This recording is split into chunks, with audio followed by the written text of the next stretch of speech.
தமிழக முற்போக்கு மக்கள் கட்சியின் சார்பாக கோவையில் போட்டியிடும் வேட்பாளர்களை ஆதரித்து அவர்களுக்காக வாக்கு சேகரித்த தமிழக முற்போக்கு மக்கள் கட்சியின் மாநில தலைவர் வழக்கறிஞர் சக்திவேல். கடந்த 20 ஆண்டுகளாக தமிழகத்தில் செயல்பட்டு வருகின்ற தமிழக முற்போக்கு மக்கள் கட்சியின் சார்பாக கோவை சட்டமன்ற தொகுதியில் 3 இடங்களில் வேட்பாளர்கள் நிறுத்தப்பட்டுள்ளனர்.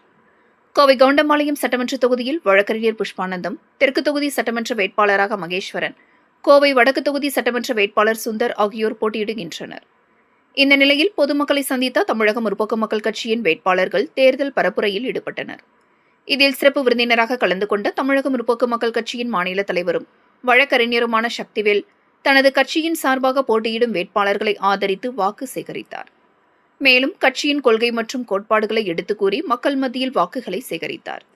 குறிப்பாக அவரது உரையில் கூறியதாவது: தமிழகத்தில் வட மாநிலத்தவர்களின் ஆதிக்கம் நாளுக்கு நாள் அதிகரித்து வருகிறது. அவ்வாறு வருகின்ற வட மாநிலத்தவர்கள் இங்கு அசையா சொத்துக்களை வாங்கி புலம்பெயர்ந்த தொழிலாளர்களாக வலம் வருகின்றனர்.